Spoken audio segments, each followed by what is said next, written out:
দর্শক, সকল ভাষা শহীদ ও ভাষা সৈনিকদের প্রতি শ্রদ্ধা জানিয়ে শুরু করছি এনটিভির নিমন্ত্রণে। আপনাদের সঙ্গে আছি আমি নুজহাত সাওম। প্রিয় দর্শক, এনটিভি নিমন্ত্রণের আজকের আয়োজনে থাকছে সংস্কৃতি, এনটিভি অনুষ্ঠান সূচি ও আলাপন। প্রথমেই সংস্কৃতি।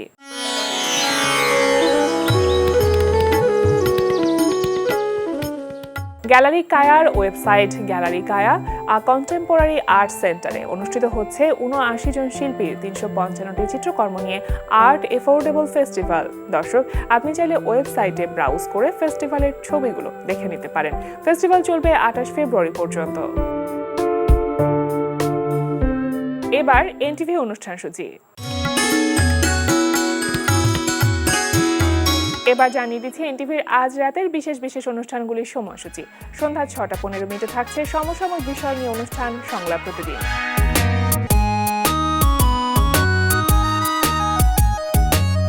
রাত ৮টা ২০ থাকছে গোলাম মুক্তাদিরের পরিচালনায় ধারাবাহিক নাটক কাজিনস।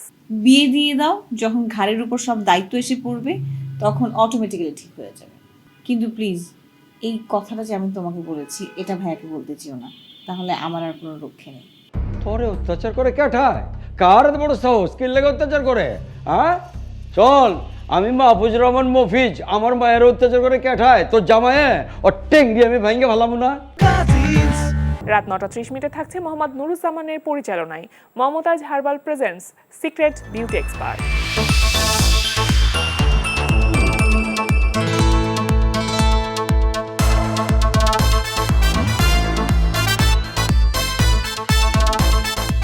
রাত ১১টা ৩০ সরাসরি সম্প্রচার হবে জাহাঙ্গীর চৌধুরীর প্রযোজনায় সঙ্গীতানুষ্ঠান এ লগন গান শোনাবার।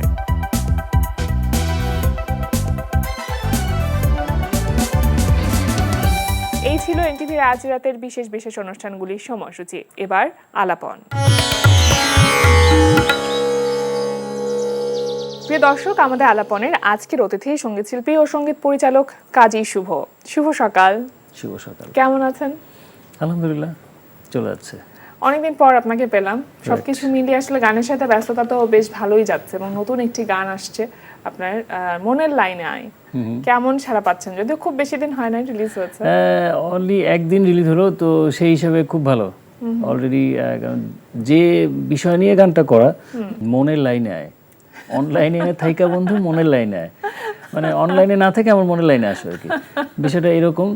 তো এই social media, TikTok, Facebook, reels, এইগুলো নিয়ে আসলে মূলত গানটা করা। কথাগুলো খুবই মজার। একটু এটা শরীফ সুফিয়ানের লেখা এবং আদিব কবিরের সুসঙ্গীত আয়োজন, পিটিউনের ব্যানারে গানটা রিলিজ হয়েছে। এবং সত্যি বলতে কি, মানে একদম সময় উপযোগী করে, আমাদের এই প্ল্যাটফর্মগুলোকে তো আমরা স্কিপ করতে পারি না, আমাদেরকে এদেরকে নিয়েই চলতে হয়, সময়ের সাথে থাকতে হবে, সময়ের সাথে আগামীর পথে। এক্স্যাক্টলি। এবং যেটা হয় যে স্টেজের কথা মাথায় রেখে আসলে এই গানটা করা। স্টেজের জন্য বা লাইভের জন্য কিছু সিলেক্টিভ গান থাকে যেটা আসলে শ্রোতা দর্শক শুনতে চায় বারবার। কারণ যখন অডিয়েন্স যখন সামনে থাকে, লাইভ প্রোগ্রামগুলো আমরা ঢাকার বাইরে বা বিভিন্ন স্টেজে যখন করি, তখন আসলে মানুষ একটু থাকে না, একটু ডান্স করতে চায়, চতুর ধরনের গান পছন্দ করে, বিনোদন পছন্দ করে, তখন মানুষ একটু নাচতে চায়। যখন আপনি নিজে স্টেজ শো করেন, তখন আসলে কোন ধরনের গানগুলোকে বেশি প্রায়োরিটি দেওয়া হয় বা লিস্টে রাখা হয়?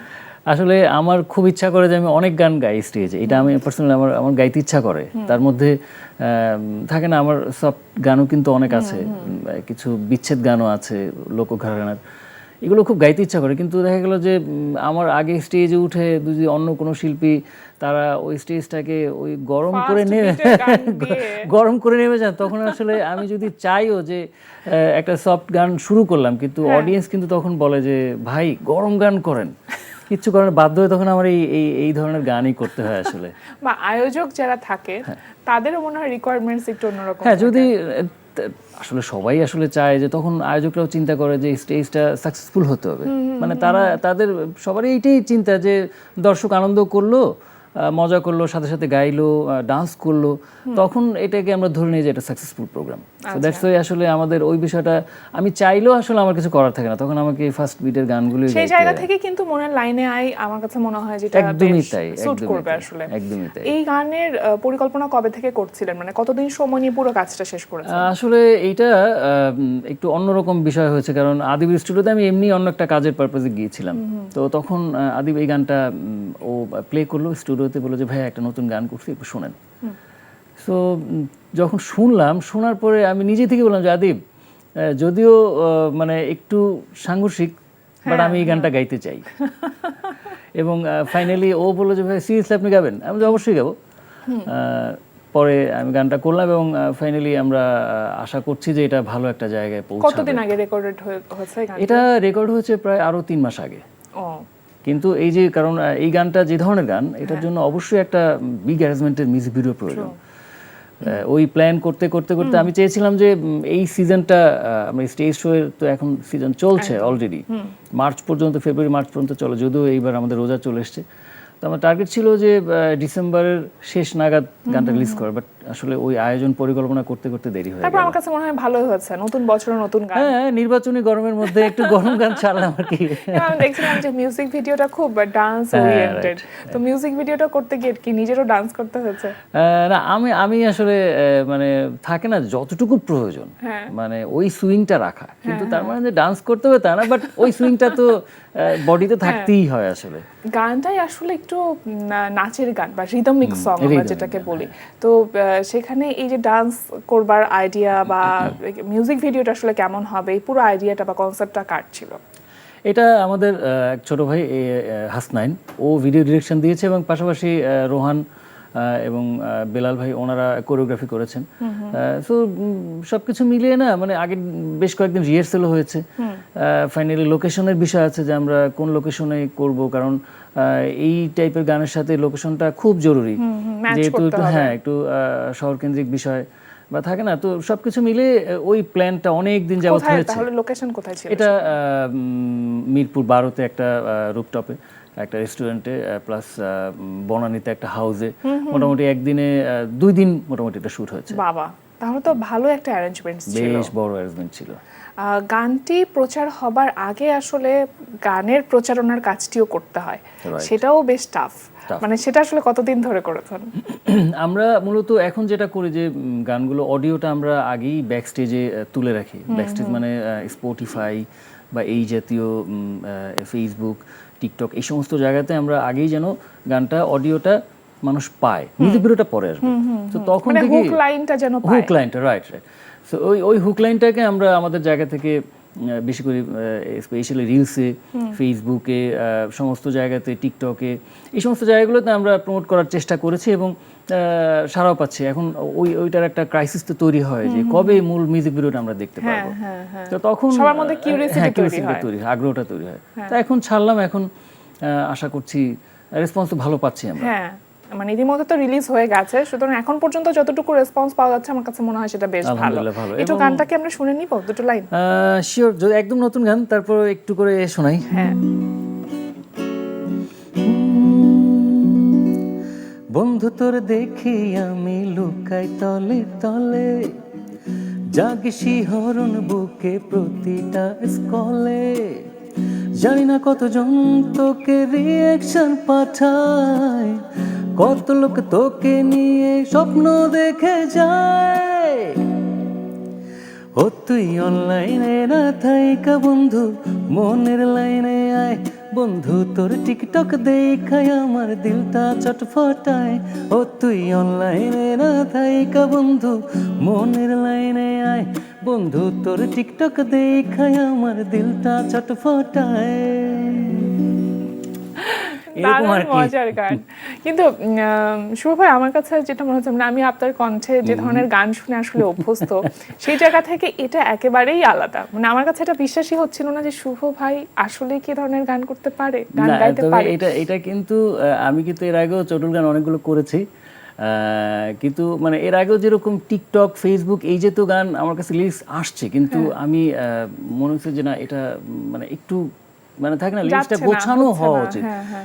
এই গানে যেমন শরীফ সুফিয়ান ভালো গীতিকার, সে নিঃসন্দেহে ভালো লিখেছেন এবং স্মার্টলি প্রেজেন্ট করেছেন। মানে থাকে না যে একটা বিষয় যে একটা চতুর কথাকেও কিন্তু সুন্দরভাবে প্রেজেন্ট করা, একদম। বিষয়টা তাই। উপস্থাপনের হ্যাঁ, যেমন আমি এর আগে করেছি মেলা থেকে বউ এনে দে, যখন পত্রিকায় নিউজ হলো অনেকে বলছে বউ এনে দে এটা আবার কেমন গান?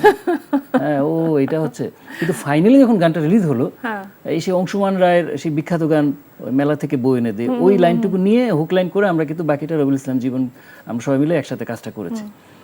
সো এইটাই আসলে, কারণ আমার কথা হলো যে যেটাই করি না কেন জিনিসটা যেন স্মার্টলি প্রেজেন্ট নান্দনিক হয়, নান্দনিক বা শ্রুতি মধুর হয়, Exactly. জিনিসটা যেন অড না লাগে। অড না লাগে, একদম একদম। সেটাই। অন্য অন্য আর ব্যস্ততা কি কে, মানে গানকে ঘিরে আর কি কি আছে এখন?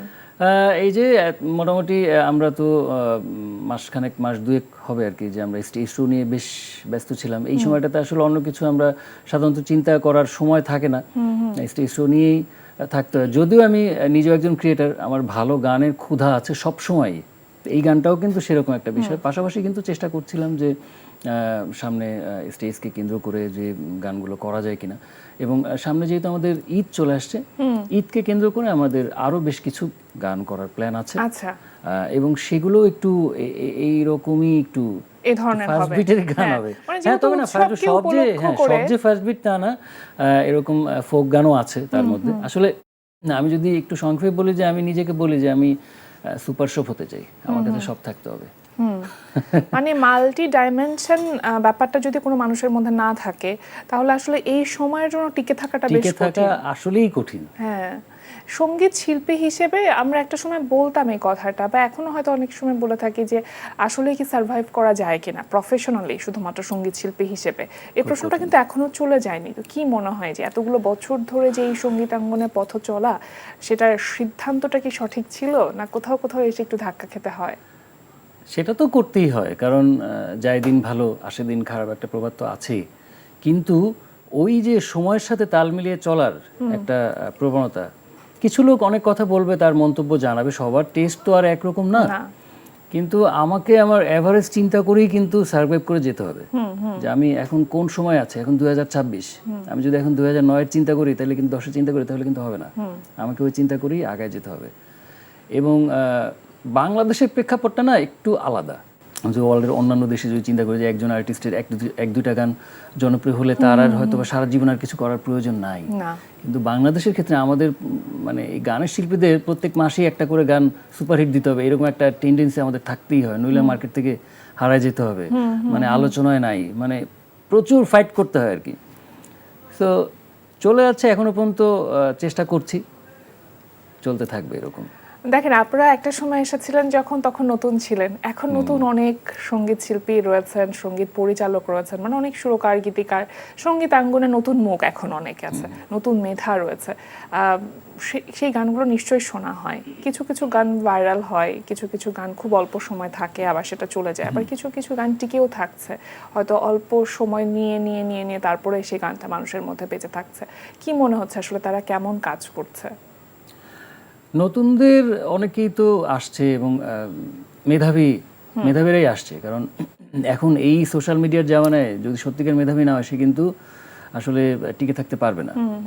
তো আর আগের সময় আমাদের যেটা হতো, আমাদের আসলে একটু কঠিন ছিল যে আমাদের নিজের জায়গা তৈরি করাটা। হ্যাঁ, অনেক কঠিন ছিল। আমাদের অ্যালবাম নিয়ে, আমার প্রথম অ্যালবামটা নিয়ে আমি প্রোডাকশন হাউসে ওখানে যে আমাদেরকে বলা হলো যে তোমরা অ্যালবামটা রেখে যাও, আমরা শুনে জানাবো, রিভিউ জানাবো, মানে এক ধরনের পরীক্ষার মতো।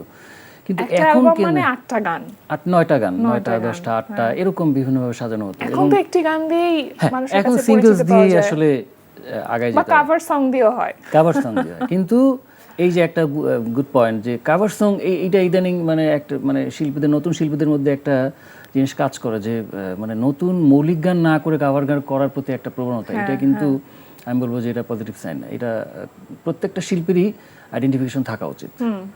কভার আমরাও যে করিনি তা না, হ্যাঁ অনেক পুরাতন লোকগান সেটা আমরা নতুন করে রিমেক করেছি, কিন্তু সবসময় মৌলিক গানের ক্ষুধাটা আমাদের মধ্যে, আমার মধ্যে পার্সোনালি, আমি এখনো পর্যন্ত মৌলিক গান করতে পছন্দ করি। একদম। কারণ আমি কাজী শুভ, আমার পরিচিতি কি? কারণ ও এই একই গান আরো 10 জন গাইছে, এটা আমার পরিচিতি না। যে আমি শ্রদ্ধা অমুকের গান গাচ্ছি, এটা আমার আইডেন্টিটি হওয়া উচিত না। কিন্তু কপিরাইটের ব্যাপারটাকে আসলে কিভাবে দেখেন শুভ ভাই আপনি? হ্যাঁ, কপিরাইট তো এখন খুব মানে শক্তিশালী হচ্ছে, এটা খুবই পজিটিভ। যে আমি আরেকজনের গান ঠাস করে গেয়ে দিলাম এবং সেটা আমি আবার মার্কেটিং করলাম, এই রাস্তা নেই এখন আর, সাথে সাথে ক্লেম চলে সেক্ষেত্রে আসবে। আপনি কি আপনার নিজের গানগুলোতে কপিরাইট দিয়ে রাখেন? মানে আপনার গান যখন অন্য কেউ গাইবে না তখন তো সেটা লোকমুখে পরিচিত হবে না, এই জায়গাটাও তো থেকে যায়। না এটা হ্যাঁ অবশ্যই গাইবে না কেন, আমি তো গাইতে নিষেধ করছি না, আমার গান গায়ও অনেকে স্টেজে। এমন হয়েছে আমি স্টেজের নিচে বসা, আমার গান অন্য একজন শিল্পী জুনিয়র Cover শিল্পী সে করে দিয়ে চলে গেল। স্টেজে গেয়ে ফেললো, এরকম ঘটনা বহুতবার হয়েছে, বহুতবার। সো এটা আমি না করছি না, আমি না থাকলে তোমরা স্টেজে গাও, কোনো সমস্যা নেই। আরেকটা বিষয় হলো, হ্যাঁ কেউ আমার গান গাইতেই পারে, সে আমার ভালোবাসে আমার গান গাইতেই পারে, কিন্তু এই গানটাকে অনেক সময় এটা নিয়ে মাঝখানে আমি একটা স্ট্যাটাস দিয়েছিলাম ফেসবুকে, এবং ওরা আবার সেটাকে কেন্দ্র করে অনেক পত্রিকা নিউজও করেছে। বিষয়টা এরকম ছিল যে আমারই গান গাওয়া একটা গান, মৌলিক গান, অনেক শিল্পী স্টেজে বলতে মূলত টিভি লাইভে এসে গাচ্ছে, তারা কাভার করছে। তো সেখানে দেখলাম যে তারা মূল শিল্পীর নামটা একটাবারের জন্য উচ্চারণ করলো না। হ্যাঁ, এটা খুবই দুঃখজনক, খুবই গীতিকার, দুঃখজনক। সুরকার, সঙ্গীত পরিচালক এবং মূল শিল্পী সবার নামটাই মেনশন করা উচিত, এটা না করাটা বেয়াদবি। এবং সেই টিভি চ্যানেলগুলো দেখলাম আবার যে সেই গানটাকে, সেই অংশটুকু মানে টিভি লাইভের যে অংশটা, যে গানটা, সেই গানটাকে তারা আবার বাণিজ্যিকভাবে ইউটিউবে প্রচারও করছে, এবং সেখানেও পর্যন্ত ওই ডেসক্রিপশনে সেই মূল শিল্পীর নামটা নাই। এটা কতটা দুঃখজনক। খুবই খুবই। হ্যাঁ, তো এই সমস্ত কারণে গান গাইতে আমার কোনো সমস্যা না, আমার গান গাবে না কেন, আমরাও সিনিয়রদের গান গাই, ভালোবেসে আমরা গাই, কিন্তু ক্রেডিট লাইনটা দিতে হবে অবশ্যই। এবং উচিত না, কখনো উচিত না যে এই গানটাকে আবার সে পুনরায় বাণিজ্যিকভাবে ব্যবহার করবে, এটা মারাত্মক লেভেলের অন্যায়। সেটাই, মানে ইন্ডাস্ট্রিতে আসলে একজন আরেকজনের প্রতি সম্মান থাকাটা ভীষণ রকম অবশ্যই জরুরি। অবশ্যই থাকা উচিত। আমি কিন্তু শুরু থেকে বলি, আমি কিন্তু বেসিক্যালি ফোক আর্টিস্ট না, আমি আমার মতো করে একটু গাওয়ার চেষ্টা করি ফোক গানগুলো, এইটা শ্রোতারা ভালোবাসেন। সেটাই, আর আপনার কণ্ঠের যে দরদ, যে মায়া, সেটাতে আমরা বারবার মুগ্ধ হই। খুব ভালো থাকুন শুভ ভাই, সব সময়ের মতনই। আপনার সকল কাজের জন্য অনেক অনেক শুভকামনা। আজকে আমাদের আয়োজনে আসবার জন্য অনেক ধন্যবাদ। অনেক অনেক ধন্যবাদ, এনটিভিকে অনেক অনেক ধন্যবাদ জানাই, কৃতজ্ঞতা জানাই আমাকে আমন্ত্রণ জানানোর জন্য। আসলে সময়টা খুব দ্রুত চলে যায়, মনে হয় আরো 3-4টা এপিসোড হলে অনেক কথা বলার ছিল। বলা যেত, হ্যাঁ। এনিওয়ে, সবাই ভালো থাকবেন। আপনিও খুব ভালো থাকবেন। প্রিয় দর্শক, আমরা চলে এসেছি অনুষ্ঠানের শেষ প্রান্তে। অনুষ্ঠান সম্পর্কে আপনার মতামত জানাতে মেইল করুন এনটিভি নিমন্ত্রণে @ntvbd.com। বিশ্বের যে কোনো প্রান্ত থেকে যে কোনো সময় এনটিভি নিমন্ত্রণে দেখতে ভিজিট করুন আমাদের পূর্ণাঙ্গ ওয়েব পোর্টাল www.ntvbd.com। এছাড়া এনটিভি সব জনপ্রিয় অনুষ্ঠান ও খবরের আপডেট পেতে ভিজিট করুন আমাদের ইউটিউব চ্যানেল ও ভেরিফাইড ফেসবুক পেজে। সবার মঙ্গল কামনায় আজকের মতো এখানে শেষ করছি। সবাই ভালো থাকুন, সুস্থ থাকুন, সুন্দর হোক আপনার প্রতিটি মুহূর্ত।